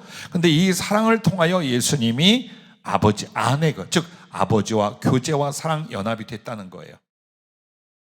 그런데 그 아버지와 주님 안에 거하여 영원히 연합하고 교제할 수 있는 건 너희가 사랑을 할 때라는 거예요. 그리고 그것만이 하나님께 영광 돌려드리는 열매라는 거예요. 그만큼 우리가 사랑이 중요하고 성령은 그 사랑을 통하여 우리에게 생명을 또 하나님을 그리고 우리의 삶의 복을 이루게 하시려는 거예요. 그래서 여러분과 내가 주님의 사랑을 알고 경험하고 또 이것을 전하기 위하여 얼마나 성령을 사모하고 갈망해야 되는가, 다시 한번 우리에게 이 도전을 주고 계십니다. 그러므로 성령으로 충만할수록 장성해집니다. 근데 그 장성해진 내용이 뭐냐? 주님의 마음, 주님의 마음으로요. 즉 예수님의 성품과 마음, 비전, 이게 그 사람에게 가득하고 수준이 점점 높아지게 만드는 거예요. 나는 예전에 지금도 많이 기도하고 기대합니다마는 복음의 일꾼들, 물질로 섬길 일꾼들, 기도할 일꾼들 교회 가득하여, 그래서 왕성한 교회, 강력한 하나님을 기쁘시게 하고 능력 있게 사역하는 교회를 많이 추구했어요. 그래서 그쪽으로 메시지도 많이 전했고 훈련도 많이 시켰어요. 근데 은혜의 세월, 훈련을 주시고 은혜를 주시던 그 세월을 통하여 결론이 그보다 더 중요한 게 있어요. 예수님을 닮아 장성해가는 나와 우리 성도들이에요. 그 부분이었어요. 그 뒤에 봉사와 능력이 나왔고 또 하나님 받으실 만한 모든 헌신이 나오게 돼요. 만약 누가 물질이 생겨도, 누가 재주가 생겨도 영적 성숙이 안 이루어져요. 뒤집어지고 엎어졌어요. 다 뒤집어 엎어지는 거예요. 그럼 그 영적 성숙이 뭘까요? 주님을 닮아가는 거예요. 마음도 성품도 비전도 예수님을 닮아가는 거예요. 그 주님의 마음이 우리 안에 있다라는 바울의 고백처럼 그쪽으로 성장을 해요. 근데 이걸 누가 주관하시느냐? 성령이 주관하시는 거예요. 무엇을 통해? 사랑을 행함으로, 사랑을 알므로 점점 그리스도의 장성한 분량까지 장성하게 만들어 가시는 거예요. 그리고 그 사랑의 일을 넉넉히 감당할 금그릇이 되게 하는 거예요. 나는 많은 이들이 주의 일, 복음의 일, 선한 일 막 다 이렇게들 기도하고 이야기를 해요. 그럼 가끔 여러분에게 말했듯이 이렇게 말합니다. 주의 일이 무엇인지 아십니까? 당신이 하겠다는 주님의 일이 무엇인 줄 아십니까? 영혼을 사랑하는 일이에요. 딱 그거 하나예요. 무엇을 해도 사람을 사랑하고 영혼을 사랑하는 그 일이, 그게 주의 일이에요. 그게 하나님의 일, 그거 말고는 없어. 그런데 마음에 성품이 사람을 사랑하지 않아. 이런 걸 우리 어머니 이렇게 말해요. 나 꿀떡이다. 너한테 절대 그게 가겠냐 이 말이에요. 나 꿀떡이다. 안 이루어지는 거예요. 왜? 주님은 지식의 일이나 물질로 뭐 하는 일을 바란 게 아니에요. 결국 그게 뭐냐? 사람을 긍휼히 여기고 배려하고 돕고 구원하고 사랑하고 성장케 하고, 이 모든 한 영혼을 사랑하는 일이 전부예요. 근데 이 사람 마음에는 사람에 대한 긍휼이나 사랑이 주님 말씀과 성령으로 안 만들어졌어요. 하겠느냐 이 말이에요. 주님이 이 사람을 쓰겠느냐 그 말이에요. 못 써. 자기 야욕이지 절대로 진정한 사랑은 못해요. 그래서 여러분과 나에게 끊임없이 작은 일에 충성하라. 사랑은 언제예요? 돈 벌어서 하는 게 아니야. 능력 받아서 하는 게 아니야. 없을 때 하는 거예요. 정말 궁핍하고 연약하고 가난, 그때 사랑을 실천하는 거예요. 얼만큼? 있는 만큼, 작은 만큼. 근데 다 생각하는 거예요. 내가 이만큼 잘 되면 이런 일을 이루어서, 아니라니까. 주님은 그 일을 원한 게 아니라 너를 원한다 이 말이에요. 사랑할 수 있는 가슴의 성장, 나를 원하시는 거예요. 그걸 이해를 못하니까 전부 다 기도하고 꿈꾸기를 바라는 거야. 나중에 돈을 많이 벌어서 이런 일을 해서 이런 사람이 되어서. 그게 아니야. 지금 가난하다? 그런다고 다른 사람을 사랑을 못합니까? 능력이 없다. 다른 영혼을 사랑 못합니까? 마음만 그때 사랑이 있고 그걸 실천하고자 한다면 여러분의 표정 하나라도, 말 한마디라도, 작은 물질 가지고도 정말 내게 주신 낯선 예수의 이름으로도 얼마든지 사람들을 긍휼히 여기고 사랑하고 도울 수 있어요. 근데 우리는 변명을 하는 거예요. 능력이 없다, 물질이 없다, 기회가 없다, 뭐가 없다. 그래서 더욱 성령의 충만함은 우리에게 오지 않습니다. 부디 여러분과 내가 기억해야 될 거예요. 하나님이 나를 써주시는 것이 2차 바람이라면 그 2차 바람은 무엇으로 말미암아? 성령으로 말미암아 영혼 사랑이 가슴 안에 형성되게 하라. 자, 자기의 사랑을 점검하는 방법을 알려드릴게요. 여러분이 남에게 있어서 칭찬의 말을 좋아해요? 지적해주는 말을 좋아해요? 나를 앞세워주는 걸 좋아해요? 내가 남들 뒤에서 섬기는 걸 좋아해요? 그게 사랑의 모습과 크기예요. 그게 그 이상도 아니고 그 이하도 아니에요. 왜? 그 사람은 그렇게 행동하게 돼 있어요. 그 사람은 그렇게 사역하게 돼 있어요. 그래서 계속 우리가 만들어질 게 성령과 말씀을 통하여 주님을 닮고 주님의 사랑이 내 안에 진실이 이루어지는 이 부분들이에요.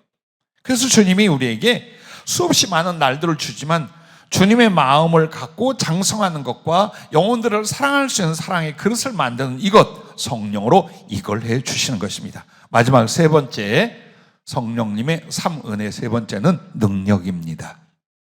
자, 첫째는 영혼을 변화시키는 능력이에요. 그래서 성령으로 거듭나다라는 말이 변화를 가리키는 거예요. 어떤 하늘에서 뚝 떨어지는 새로움을 받는 게 아니라 한 존재를 성령이 뒤집어 엎어 변화시키는 거예요. 썩은 나무를 생명나무로 바꿔놓는 거예요. 돌과 모래를 아주 수분을 품고 양분을 품고 옥토로 바꿔놓는 거예요. 돌멩이를 먹어서 생명을 줄 수 있는 고기로 바꾸는 거예요. 그런 변화를 일으키는 거예요. 그래, 여러분과 내가 세월이 가도 도대체 안 달라지겠지. 왜? 성령을 의존하지 않고 내가 나를 한 번씩 그것도 가끔 바꿔보려고 그래요. 그런데 대부분 안 바뀌는 이유가 있어요. 성령님의 은혜가 첫째요. 두 번째는 자기가 그게 최악점, 최단점이라고 안 여겨요. 그렇게 안 여겨요. 성질 급한 거 장점이에요, 단점이에요? 어? 근데 왜 계속 성질도 급해? 인색한 거 단점이에요, 장점이에요? 근데 왜 계속 인색해? 예민한 거 장점이에요, 단점이에요? 예민한 거. 예민아이 말고 예민한 거. 성격. 장점이야? 아니요. 감성에서, 아름다운 감성에서 예민해야지 자기 자존심에서 예민한 사람은요, 그것 때문에 10번, 100번 시험 들어요. 즉 한마디로 사랑이란 주님과 다른 사람을 중심으로 마음과 성품을 만들어내는 거예요. 그래서 내가 나의 단점을 몰라. 그러니까 계속 고집하고 주장을 해요. 근데 성령님이 마시면 마, 너 잘못됐어. 그거 아니야. 이게 이런 거야. 라는 강력한 감동과 말씀이 내게 일어나기 시작을 해요. 아, 그랬구나. 이렇게 사람은 성령에 의하여 아주 빨리 개조되고 변화되는 거예요. 히브리서 9장 14절 말씀을 보면 보혈의 능력이 무엇인지를 가르쳐 주셔요. 하물며 영원하신 성령으로 말미암아 흠없는 자기를 하나님께 드린 그리스도의 피가 어찌 너희 양심을 죽은 행실에서 깨끗하게 하고 살아계신 하나님을 섬기게 하지 못하겠느냐. 그리스도의 피. 근데 이 그리스도의 피는 성령으로 말미암는다는 거예요. 하나님께 드려지고 우리들에게 변화를 일으키는 보혈의 능력은 그 배경이, 그 주된 역사가 누구시냐? 성령이시라는 거예요. 그래서 아무리 흉악했던 자라도 그 죄악을 깨닫고 변화되어 하나님을 섬기는 진실로서 영과 심령의 변화를 일으켜 주신다라는 거예요. 그래서 성령님께서 소위 애들 말로 세게 임하면 강하게 임할수록 어때요? 변화도 깊고 크게 일어나겠죠. 그러나 성령의 은혜가 흐물통할 만큼 유지하고 있다면 자아와 고집은 계속되겠지요. 성령은 내 고집에 딱 닫혀 역사하지 못하실 거고, 이와 같은 거예요. 그래서 우리의 영혼을 변화시키는데 사실상 어때요? 불신에서 신앙으로 오는 것도 기적이에요. 내가 하나님을 부인하고 살았어. 필요 없이 살았어. 그런데 이제는 그 하나님을 알고 믿고 사랑하게 되었어요. 이게 성령으로 하시는 거예요. 근데 이보다 더 어려운 게 뭐냐면 개성과 지성을 온유와 성결로 바꾸는 것이 정말 더 어려워요. 개성과 지성. 이건 수십 년 전에 쓰였던 유머인데 주희 알겠니? 개성은? 모르면 내가 크게 말해줄게. 개성은? 개를 집에서 안 키우니까 모르는구나. 지성은? 여러분과 내가 어디서 개 같다 지랄 같다 소리는 안 들어야 됩니다.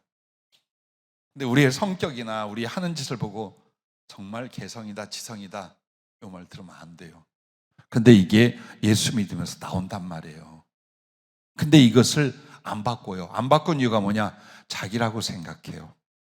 혹은 다른 사람과 외부를 인하여 자기는 반응하는 것이라고 생각해요. 그리고 더 나아가서 나는 타고났다고 생각해요. 더 심각한 건 뭔 줄 알아요?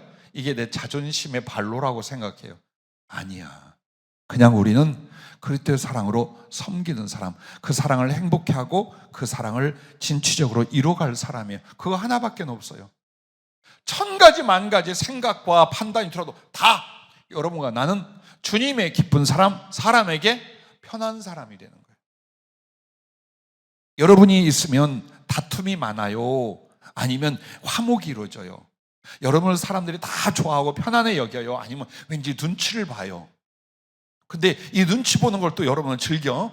내가 좀 세거든? 아니야! 그래서 성령이 임하지 않는 거예요. 사소한 일 같지만 성령님은 강력하게 사랑으로 이끌려는데 그 사랑을 내 안에서 받아들이고 이루려 안 해요. 성령을 소멸시키고 성령께 불순종하기 때문이에요. 그것 때문이에요.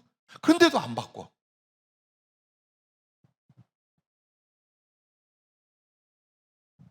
하나만 물어볼게요. 우리 믿음의 형제들에게 여러분이 먼저 인사하고 반깁니까? 아니면 교회 안에서도 쓱 지나갑니까? 아니면 마음 상하다 하면 외면합니까? 마음에 드는 사람 쫓아가 손잡고 막 쎄쎄쎄하고 마음에 안 드는 사람 보면 휙 하고 지나갑니까? 만약에 그렇다면 여러분 결코 성령의 사람이 아니에요. 그 감정 하나, 버릇 하나 못 이긴다면 성령이 어디 계시겠어요? 그리스도의 사랑이 어디 있겠어요? 근데 그것도 고질적인 병폐라는 걸 느끼지 못하고 그냥 그렇게 살아? 아니에요. 여러분이 남에게 우호적이고 친절을 베풀고 그리고 교양과 예절을 품고 배워서 남들에게 사랑의 기초를 이루려고 이것도 없는데 심장을 내죠? 콩팥을 내죠? 절대 그런 일 없어요. 그래서 제일 먼저 여러분과 나는 내 마음에 하나님이 소중하고 남들이 귀하게 여기잖아요. 교양과 애절부터 생깁니다. 어떻게 해야 사람에게 기쁘게 할까? 그를 우대할까? 그와의 관계를 화목하게 할까? 이거부터 힘쓰게 돼요. 근데 이걸 깡무시하는데 헌신과 사랑, 희생은 일어날 거다. 안 일어나요. 그래서 하나님이 쓸 수가 없고 성령이 그를 사로잡을 수가 없어요. 잘 생각해요. 성격의 결함이 성령님을 계속 거부하고 있다는 걸 여러분과 내가 아셔야 돼요. 말 함부로 하지 마세요. 생각이나 인간관계를 함부로 하지 마세요. 계속해서 그것은 사람과의 관계가 성령을 근심시키고 성령을 소멸시켜 가기 시작을 해요.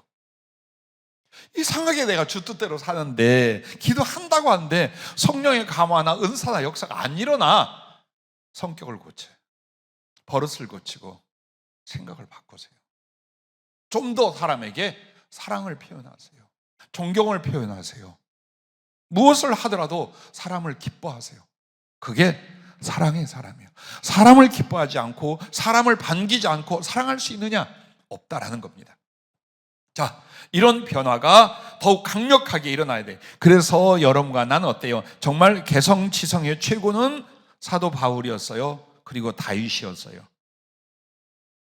장가 가려고 사람 200명 껍데기를 벗겼어요. 그 한 대목만 생각해요. 다윗이 누구냐? 엄청난 영적 사람, 하나님을 경외한 사람으로 알잖아요. 그런데 어떻게 해요? 사울에 의하여 딸을 줄 테니까 가서 블레셋 가서 사람 쳐 죽여라 했어요. 한 100명쯤 쳐줄까 하다가 200명 껍데기를 벗깁니다. 살가죽을 벗겨갖고 옵니다. 자, 이게 하나님의 사람이에요. 그러나 성령이 임하여 그를 점점 변화시켰죠. 거룩하고 사랑스럽게 정말로 긍휼을 베풀며 영혼들을 사랑하여 참을 수 있게 만들어 갑니다. 그러므로 우리가 하나님의 성령은 단지 성령 주세요에 달려있지 않다. 바로 생명을 가져주시고 사랑을 가져다 주시는데 그럼 그 사랑에 맞는 나의 순종이 일어나면 성령은 더욱 충만케 우리를 사로잡아 주신 줄로 믿습니다. 자, 뿐만 아니라 이 변화의 능력이 우리에게 그 다음에 이제 사랑으로 변화되게 하고 그 다음에 무엇으로 우리에게 능력을 주시냐? 악을 제거하는 능력이에요. 마태복음 3장 11절에 보면 나는 너희로 회개하기 위하여 물로 세례를 베풀거니와 내 뒤에 오시는 즉 주님 나보다 능력이 많으시니 나는 그의 신을 들기도 감당하지 못하겠노라. 그는 성령과 불로 너희에게 세례를 베푸실 것이요 라고 말합니다. 자, 성령을 불로서 묘사하는 데가 굉장히 많이 있습니다. 여러 가지 의미가 있지만 불이란 제일 중요한 게 뭐냐면 소멸시켜버리는 거예요. 태워서 없애버린다는 뜻이에요. 즉 하나님의 생명이 임하기 전 우리의 죄성을 태워서 없애야 돼요. 원수 마귀와 하나님을 끝까지 저버리는 죄인들은 지옥불에 소멸이 돼요. 그래서 성령의 불이라는 건 엄청난 능력과 그 불 안에서의 온기와 이런 것도 생각할 수 있지만 소멸을 시켜요. 성령이 임하시면. 근데 그 소멸 중에 첫째가 뭐냐? 악을 제거한다라는 겁니다. 자, 사단과 귀신과 죄악을 소멸하고 대적하게 하시는 성령님이에요. 그래서 불로 세례를 줄 때는 엄청난 능력과 권능을 체험한다는 뜻도 있어요. 그냥 더 강한 겁니까? 그만큼 회개가 강력하게 일어나게 하는 거예요. 세상에 대하여, 죄악에 대하여, 불신에 대해서 확 하나님을 향하여 변화가 일어나게 만드는 그게 불세례예요. 그리고 나서 능력이니 지혜니 이게 있는 거지, 그게 없는데 강한 능력이 왔더라, 얼마 못 가요. 엄청난 지혜가 왔더라, 뒤틀어지게 돼 있어요. 얼만큼? 하나님 앞에 가슴을 치며 세상과 죄와 옛것에 대한 변화가 강력하게 회개로 일어나는 거예요. 그 회개가 뭡니까? 소멸이었던 거예요. 세상에 대하여, 죄에 대하여 소멸할 수 있는 거예요. 많은 사람들에 대해서, 내 자신의 인생에 대해서 성령의 지혜와 예언을 가지고 여러분을 섬기며 또 많은 사람들을 만나고 있습니다. 그런데 이게 있어요. 만약 여러분과 나에게 하나님이 기뻐하지 않는 어떤 것을 제거하면 그 사람은 형통하게 쓰임을 받거나 하나님의 계획과 성령이 말 약속이 있어요. 근데 이 사람들에게 알게 모르게 가르쳐줘도 그걸 자기가 인지하고 끊어버리거나 변화되거나 안 하는 경우가 굉장히 많았어요. 그게 제일 애석한 거예요. 앞으로를 내다보고 사람을 들여다볼 수 있는 은혜는 너무나 감사하지만 굉장한 슬픔이나 좌절이나 상처가 와요. 왜? 그렇게 미리 일러줘서 이 사람들이 다 하나님의 뜻대로 변화되고 하나님의 계획과 축복이 임하면 얼마나 좋겠어요. 근데 그렇게 되는 경우는 극히 드물고 말씀에 부딪히면서 끝까지 자아와 죄성 혹은 자기의 고집 등등을 붙잡고 살아요. 그러면 이 예언은 반대의 것으로 이 사람에게 이루어지는 거예요. 네가 기쁨을 가질 거다 해서 이제 슬픔이 오는 거예요. 그거는 네가 형통할 거다 하면 너는 불형통하게 될 거다, 이렇게 되는 거예요. 그게 성령의 예언이에요. 그래서 우리에게 있어서 성령의 능력이라는 거는 기적을 행하는 거 너무 기대하지 마세요. 그건 하나님이 해요. 성령이 하셔. 그러나 내게 있어서 먼저 내 안에 있는 악을 제거시키는 성령님의 은혜를 더 갈망해야 돼요. 다른 사람의 허물과 죄는 많이 보는데 내게 있는 잘못, 내게 있는 단점, 내게 있는 죄성, 인간성, 세속을 사랑함, 이거는요 안 끊으려고 그래요. 그래서 우리가 더 성령의 충만함을 입지 못해요. 그러나 성령님을 허용해 드리기 시작하는 거예요. 나를 버리고 나의 죄를 인정하고 내 안에서 성결과 의를 사랑하고 이렇게 하잖아요. 그러면 성령님이 그야말로 훅 임하시기 시작해요. 자기가 느껴요. 자기가 느껴요. 그래서 성령님은 충만과 소멸을 반복하게 돼 있어요. 여러분과 나의 정말 합당한 어떤 변화, 회개에 대하여 진실하다면 성령님은 불같이 바람같이 확 임하시는 걸 여러분과 내가 경험해요. 근데 회개도 안 되더라. 그 말은 말로만 하기 때문에 그냥 눈물 섞인 고백은 하는데 이 마음속에서 하지만 어쩌지? 이렇게 하면서 그 문제를 처리를 못해요. 그러면 간절히 눈물로 기도는 하나 성령님이 임하는 역사는 절대 없어요. 하지만 마음의 결단을 내리고 여러분의 어떤 변화와 회개를 시도할 때 성령의 감화나 교제나 역사는 강력하게 일어나게 됩니다. 이렇게 해서 내 속에 있는 죄성이나 사단의 미혹에 대하여 여러분이 제거하고 성령을 따라 이기게 되면 이제는 다른 사람 혹은 외부에 있는 사단의 세력, 불신의 세력, 죄악의 세력을 나의 기도가, 나의 복음 전파가 능히 그것들을 소멸하고 물리치는 그야말로 능력 은사, 영분별 은사가 되기 시작을 하는 거예요. 은사 중에 영분별 은사는 사단의 세력이 죄성을 인하여 어떻게 존재하고 침투하고 역사하고 그 결과가 나오는가를 아는 거예요. 하나님이 하신 일도 알고 성령이 하신 일도 알지만 마귀란 놈이 무슨 짓을 어떻게 하는가를 알고 그걸 보고 있는 거예요. 그게 영분별 은사예요. 그런데 이 영분별 은사에 능력 은사가 추가되기 시작하면 그때부터 쫓아내고 잡아내기 시작을 하는 거예요. 근데 위하여 막 사단아 물러가. 눈에 보였어. 저 귀신 봐라. 저것이. 아이고 하는데 안 나가. 계속 여유 갖고 있어요. 내가 기도하는데 만약에. 그럼 뭐가 우리한테 부족한 거야? 성령의 능력 부분에 지금 부족한 거예요. 그래서 능력 은사 플러스 영분별 은사는 사단의 존재와 세력과 역사를 규명할 뿐만 아니라 이걸 발견하여 마치 포사격을 하듯이 레이저를 쏘듯이 그걸 소멸시키거나 박멸, 쫓아내는 일을 하는 거예요. 그것은 오직 성령으로만 가능해요. 제가 허리가 심하게 아프기 전에 우리 안재현 집사가 목사님 오늘 기도할 때에 목사님 허리를 어떤 영이 탁 물고 있는데 대가리만 있고 푸르스름 먼 게 이빨이 탁 물고 있어요. 그래서 내가 요즘 아팠나 봐. 아이고 그거 뭐 저기 하지 넘어갔어요. 뭔지 자세히 살펴보고 강력하게 해야 되는데 그냥 넘어갔어요. 덜컹. 그것도 밤에 다리를 절기 시작하고 허리를 들지도 알 수 없을 정도로. 그리고 그 다음 날이 아주 중요한 날이었어요. 굉장히 오랫동안 기도했고 계획을 가졌고 양쪽에서 준비하고 있었어요.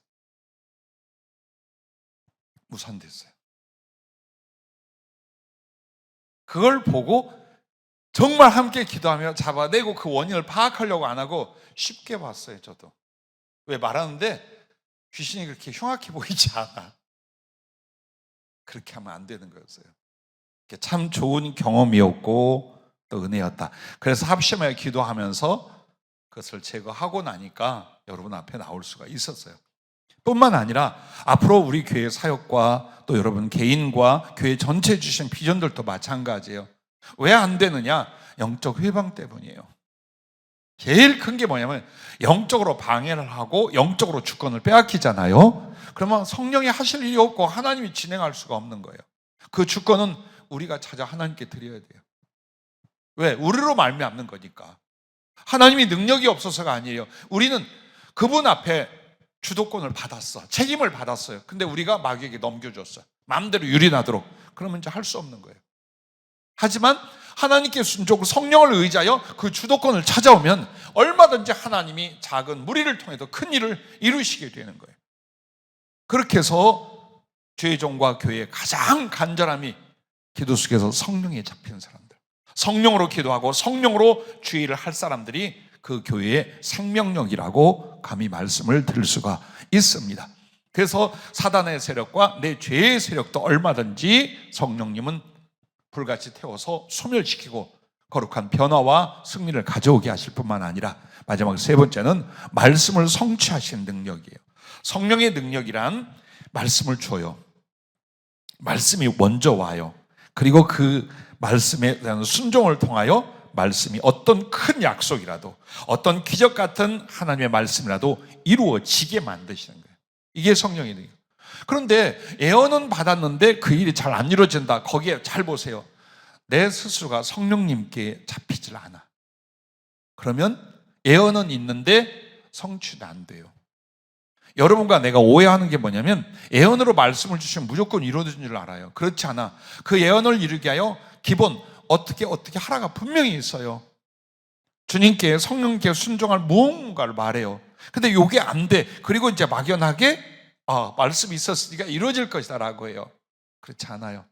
분명히 그 말씀을 주셨으면 여러분이 여차저차의 말씀에 대한 순종으로 만약 기도하거나 생활하고 있다면 성령님이 먼저 마음에 혹은 몸에 혹은 생활에 어떤 은혜의 표적과 동행의 사인이 나타납니다.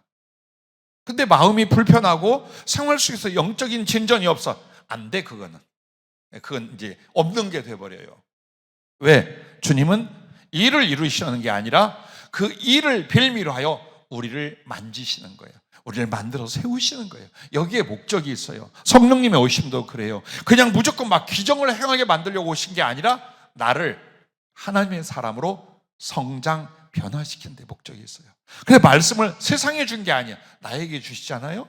근데 그 말씀을 따라 나는 어떤 믿음, 어떤 소망, 어떤 변화, 어떤 성숙을 도모하고 이루어간다면 성령님은 그 일이 이루어지게 나에게 충만을 먼저 주셔요. 내 나름대로의 충만. 그러니까 여러분이 성령 충만이라면 자꾸 힘들어하고 오해하는 게 있어요. 성경에 나타난 것처럼 혹은 제가 간증하거나 말하는 것처럼 다 그 일률적으로 돼야 성령 충만이라고 생각해요. 그렇잖아요. 보다 성령 충만이에요. 지금보다 더. 지금 여러분이 성령님과 교통하고 은혜가 나타나 이거보다 더 그때부터 충만이에요. 그래서 성령 충만이란 개인적으로 생각을 하셔야 돼요. 그러면 여러분이 쉽게 느낄 거예요. 아, 내가 어제보다 지나간 시즌보다 더 성령님의 은혜로 혹은 교통으로 혹은 나타나심으로 됐구나 안 됐구나 이걸 여러분이 아시는 거예요. 그래서 성령 충만이란 아주 어마어마한 사도들의 이야기를 두지 말고 내게 있어 이 성령님의 감화나 교제나 은사 주심이나 혹은 체험이 더 많아지고 있는지 아니면 이게 소멸되고 있는지 이걸 기준으로 여러분이 성령 충만 이걸 보시면 쉬우면서도 즐겁게 성령 충만을 사모하시게 될 줄로 믿습니다. 자, 딱 이거예요. 성령을 받으면 받을수록 여러분과 내가 명심해야 될 게 있어요. 성령은 체험이 아니다. 단지 능력이 아니다. 주님이 말씀하신 하늘과 땅의 모든 권세를 나에게 주었노니 너희는 세상으로 가서 이 복음을 전할 때 그 권세예요. 그럼 권세란 뭐냐? 하나님이 쓰시기 하여 세우시는 영적 지위예요. 한마디로 군대로 치자면 계급을 말하는 거예요. 절대로 소대장이 사단의 일을 책임질 수 없어요. 별 하나가 전체 사령관이 될 수가 없어요. 사병이 중대의 책임자가 될 수 없어요. 그러면 영적인 건 그걸 뭘로 아느냐? 성령이 여러분한테 임하는 거예요. 그 성령으로 말미암아 여러분 세워질 때 그것은 권위와 권세가 되는 거예요. 그래서 권세라는 건 권능하고 달라요. 능력은 하나님의 그 성령으로 말미암아 일어난 파워를 말한다면 권세란 그에게 주신 위치, 지위를, 영적 지위를 말하는 거예요. 근데 영적 지위가 어느 날 꿈에 나타나서 내가 너를 말해 이렇게 말씀할 수 있어요. 그러나 보편적으로 그리고 분명하게 나타나냐면 성령님이 임하는 거예요. 성령이 어떻게 여러분에게 임하느냐, 더 충만한가, 더 강력한가, 더 깊은가 이걸 통해서 여러분은 벌써 나도 모르게 어떤 위치가 되는 거예요. 사병에서 장교가, 장교에서 령관이 되고 령관이 장군이 되어가는 거예요. 그렇게 해서 하나님과의 교통 문제와 사랑의 문제, 영혼들을 돕고 구원하는 문제, 하나님의 비전과 계획을 이루는데 참여하고 관여하는 문제가 이 권세가 정해져서 돼 있어요. 그냥 아무나 저요 하면 될 것 같잖아요. 그렇지 않아요. 그래서 여러분에게 오직 성령 충만을 받으라는 이유가 단지 약간의 은혜를 경험하는 게 아니에요. 그런데 더 무서운 게 뭔 줄 압니까? 그 권세는 하늘까지 이어지는 거예요. 이집사 장로들이 이 땅에서 어떤 사람이었어요? 다 성령에 잡힌 주의 권세를 받은 지도자들이었어요. 하늘에 가서 그대로 해요. 그래서 여러분과 내가 하늘에 가서 역전 혹은 하늘에서 정말 내가 그토록 바라던 주님 사랑과 영광과 지위를 얻고자 한다면 여기서 성령께 잡히라는 거예요. 여기서 이 땅을 성령께 잡히라는 거예요. 그리고 넉넉히 약속되고 허용되어 있어요. 여러분에게 얼마든지 여러분이 성령으로 충만해질 수 있어요. 어떻게? 딱 세 가지예요. 기도와 순종과 비전이에요. 기도하는데 여러분이 얼마큼 대가를 지불했는가 보세요. 주님을 알고 사랑하기 위하여 혹은 그 나라와 그 복음을 위하여 혹은 성령의 충만을 위하여 기도로서 여러분이 산 시간과 그 희생이 주님 앞에 어땠던가 내 자신이 어땠던가 한번 보세요. 보세요 한번. 나는 그래서 우리 40, 50대 우리 전사님들한테 이렇게 했어요. 너희들 그렇게 해가지고서 성령 임하겠네. 어느 날 그냥 내가 기도하다 가버렸어요. 일부러 교훈 주니라고. 그렇게 근력도 없고 부르짖지도 못하고 수요일날 죽게하게 기도했는데 그 뒤에 기도하니까 이제 처지지. 근데 교훈을 줘야 되겠어요. 절대로 안 된다. 정말 복근이 생겨야 돼요. 이 간절함이 이 지방덩어리 배에 복근이 생겨야 돼요. 목이 쉬는 정도가 아니에요. 피가 넘어올 정도예요. 난 여러분의 고운 목소리 들으면은 조금 가슴이 이렇게 싸해요. 왜 기도하는 사람의 목소리가 고울까? 어떤 사람이 이래요. 나는 체질이 1시간만 시키면 목 다 상하게 만들 수 있어요. 상하라는 게 아니에요. 그처럼 마음과 힘을 쏟을 수 있는 기도. 왜 그럼 마음과 힘을 쏟느냐? 그 사모함이 통하는 거예요. 주님하고 그 사모함이, 그 갈망이 통하는 것이 그 방법밖에 없어요. 그래서 성경에 묵상이란 말과 부르짖으란 말로 되어 있어요. 묵상은 성경을 연구하거나 주님을 고요히 기억하고 교제 나눌 때 그렇게 하는 거예요. 그러나 정말 절실한 나의 간절함을 고백할 때는요, 부르짖는 거예요. 엉엉 울고 가슴 치고 떼굴떼굴 구르는 거예요. 그것도 부족해서 철야를 하고, 그것도 부족해서 금식을 하고, 이걸 하는 거예요. 그런데 과연 그렇게까지 기도하며 성령이 아니면 나는 절대로 아무것도 아닙니다 하고 사모했던 시간과 기도가 얼마나 되는가를 보시면 돼요. 미리 겁먹지 말고요. 또 이건 틀렸구나, 절대 그러지 말고. 그리고 순종이에요. 순종은 다른 게 아니에요. 성령으로 기도하고 예배하고 성령으로 봉사하는데 뭘로? 성령이 나타나는 이거라, 그게 아니에요. 여러분 안에 성령은 말씀으로 가르쳐요. 마음의 감화로 가르쳐요. 그걸 순종하라는 거예요. 그것조차 거스리는데 큰 것은 내게 어떻게 오겠어요? 즉 여러분이 마음이 몹시 남에게 서운했어. 어떻게 나한테 그럴 수가 있어? 저 꼴도 보기 싫어. 내가 듣는 말로는 쟤 좀 이상한 애래. 성령님은 절대로 임하지 않아요. 절대로 그 속이 임하지 않아요. 그럼 어떻게 하면 쉬워요? 그냥 이해하고 사랑하는 쪽으로 마음을 바꿔. 바로 성령께 순종한 거예요. 그게 성령께 순종한 거예요. 기도가 필요한데, 기도를 내가 이제는 해야 되는데, 그리고 또 자. 그리고 또 교회 안 와. 그 기도가 필요한 데가 뭐였을까요? 성령이 말씀하신 거예요. 거기에 대해서 순종하는 거예요. 이처럼 여러분의 심령이 예민하여 성령님의 감화와 그 말씀에 귀를 기울이고 있노라면 듣게 돼 있어요. 그리고 안 들으면 책임이 없어요. 근데 듣게 돼 있어요. 그 부분을 즐겁게 바꿔봐요. 하나씩 바꿔봐봐.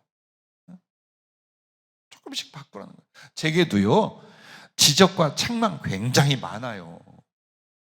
여러분에게 하는 간증은 사랑의 행복함에 대해서 도전을 받으시라고 한 거지, 내 개인에게는 어떻게 할 것 같아요? 해요.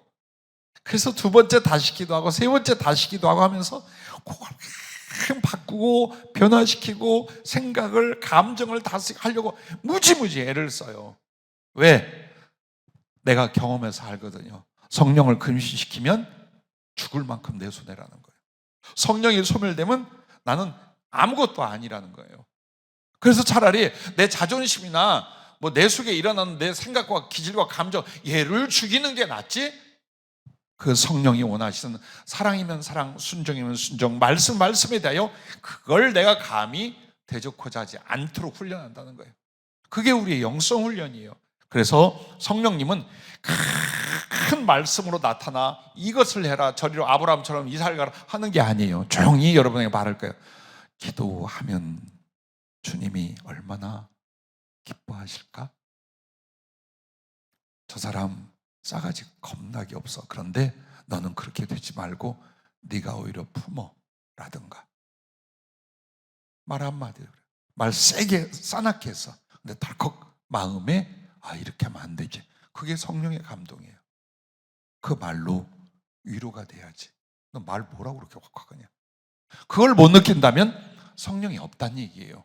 그래서 사소한 개인적인 관계, 성령이 내게 할 수 있는 말씀과 감동에 대한 순종이 이루어지면 점점 더 커져요.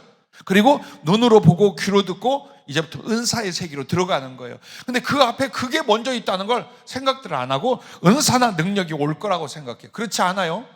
아주 작고 세미한 그분의 터치, 감정, 그분의 말씀에 대하여 여러분이 얼마나 소중히 여기고 순종하고 있는가를 보면서 이게 늘어나기 시작을 해요.